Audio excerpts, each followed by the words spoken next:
যাইবে না, যদি কও হেলে পায়াস খাবো না। দুধ পায়াস আর খাও না, ওই কোমরে এখন গিডা গাড়ির মধ্যে এখনো ব্যথা হয় পায়াস খাইয়া। দুধ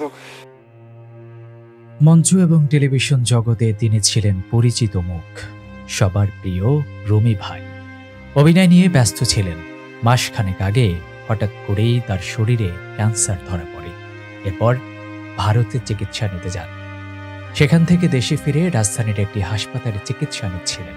তবে সব চেষ্টা ব্যর্থ হয়েছে। অবশেষে মৃত্যুর কাছে হেরে গেলেন এই দাপুটে অভিনেতা। রুমি ভাই শেষ পর্যন্ত চলেই গেলেন। আমার জন্মদিনের প্রথম যে ফোনটি আসত সেটা আপনার ফোন। সেই কলটি আর আসবে না। সাব্বিরের সঙ্গে অভিমান কে করবে রুমি ভাই? ক্ষমা করবেন ভাই। টিভি নাটকের জনপ্রিয় মুখ ওলিউল হক রুমির সঙ্গে তোলা একটি ছবি ফেসবুকে পোস্ট করে লিখেছেন ছোট পর্দার অভিনেত্রী ফারজানা চুমকি। ক্যান্সার শনাক্ত হবার মাস খানেকের ব্যবধানে আজ সোমবার ভোরে মারা গেছেন রুমি। রুমির মৃত্যুর খবরে নাট্যাঙ্গনে শোকের ছায়া নেমে এসেছে। টিভি নাটকের সহশিল্পীদের অনেকেই রুমিকে নিয়ে ফেসবুকে স্মৃতিচারণা করছেন। জনপ্রিয় অভিনেতা চঞ্চল চৌধুরী লিখেছেন, ভেবেছিলাম একটু সুস্থ হয়ে উঠুন, আপনাকে দেখতে যাব, আর সেটা দেখা হলো না। এ কেমন বিদায় রুমি ভাই? নিয়তির কাছে সকলকেই হার মানতে হয়। তবে আপনি একটু তাড়াতাড়ি চলে গেলেন। অন্য লোকে ভালো থাকুন রুমি ভাই। শ্রদ্ধা এবং ভালোবাসা।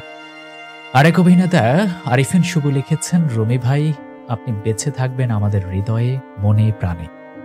রুমির সঙ্গে তোলা একটি ছবি ফেসবুকে দিয়ে অভিনেত্রী শামীমা তুষ্টি লিখেছেন, রুমি ভাই এই চলে যাওয়ার প্রশ্নের কোনো উত্তর নাই, ভালো থেকেও পারে। অভিনেত্রী রোকেয়া প্রার্থী লিখেছেন, রুমি ভাই বিদায়। আমার পরিচালনায় প্রথম ধারাবাহিক সেলাই পরিবার নাটকের সময়টা মনে হচ্ছে খুব। আল্লাহ আপনাকে বেহেশত নসিব করুন। রুমির মৃত্যুতে জিয়াউল ফারুক অপূর্ব, আনিসুর রহমান মিলন, রাশেদ মামুন, অপু সহ আরও অনেকেই সামাজিক যোগাযোগ মাধ্যমে শোক জানিয়েছেন। 1988 সালে রুমির অভিনয়ের যাত্রা শুরু হয় থিয়েটার দিয়ে।